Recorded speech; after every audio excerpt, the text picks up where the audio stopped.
4, and have a listen to this. I'm going to flex it at about 20%.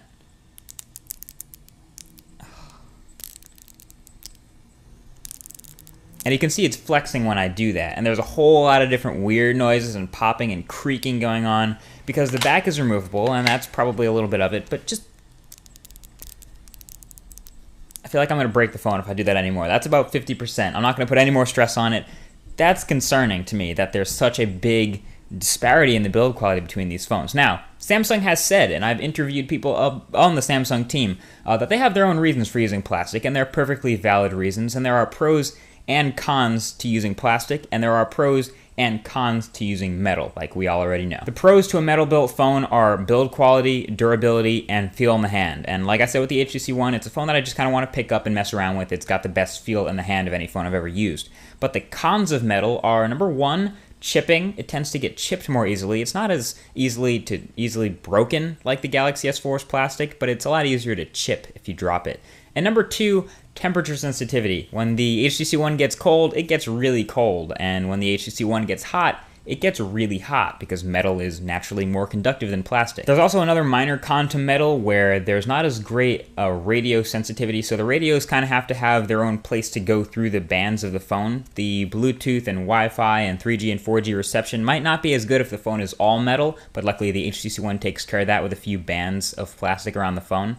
And then if we look at the pros and cons of plastic, they are the exact opposite, switched around upside down. So the cons of plastic are build quality, feel in the hand, durability, and the pros of plastic are radio strength and all the same cons that we had with metal. Overall though, if I had to pick a winner for build quality and sort of structure and the way it feels, I think 9 out of 10 people would agree that the HTC One takes that. It's probably the best built phone out there, and if you hand both phones to someone on the street and say, here, which one do you think costs more? They'll probably have a pretty quick answer for you. Now, besides the actual material that these phones are made of, there are also some physical differences between the phones that potential buyers will notice. So when you hold them side by side, you'll notice the shape of the phones, with the Galaxy S4 being much more square and the One being more taper along the back. And there's also the weight. Naturally, the metal HTC One will feel significantly heavier in the hand. And in fact, it's actually been said that the Galaxy S4 feels really light. It feels lighter than it looks. So there's a pretty big weight difference here. There's also the difference in the button layouts. So around the outside, I mentioned in the HTC One review, which will be linked below that like button, the top power button takes some getting used to. It's on the top instead of the side like other devices, and I stand by that. It's still a little bit quirky at first. And the volume rockers are on the opposite sides on these phones. So again, a minor difference, but they're like a mirror image of each other. It's something you'll have to take a few days to get used to when switching. And also on the front, you also have a major button difference. So the Galaxy S4 has a physical home button in the middle, plus a capacitive menu button on the left and a capacitive back button on the right. That works for the most part, and on the HTC One, you have the logo in the center, which does nothing when you press it, and you also have a capacitive home button on the right and back button on the left. So again, mirror images of each other. No menu button, which means that certain apps will get their own gigantic dedicated menu button, taking up precious screen real estate. But again, that's a minor difference, not something that you'll never get used to.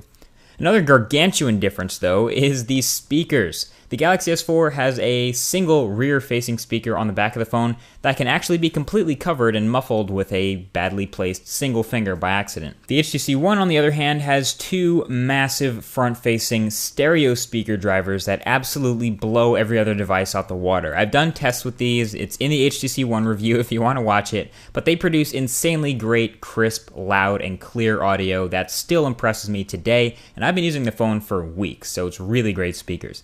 Now, onto the performance side of things, if you've seen my review of each of these phones, which like I said are below, you'll notice that they're both spec'd very, very well. Both of them are endowed with that new Qualcomm Snapdragon 600 processor.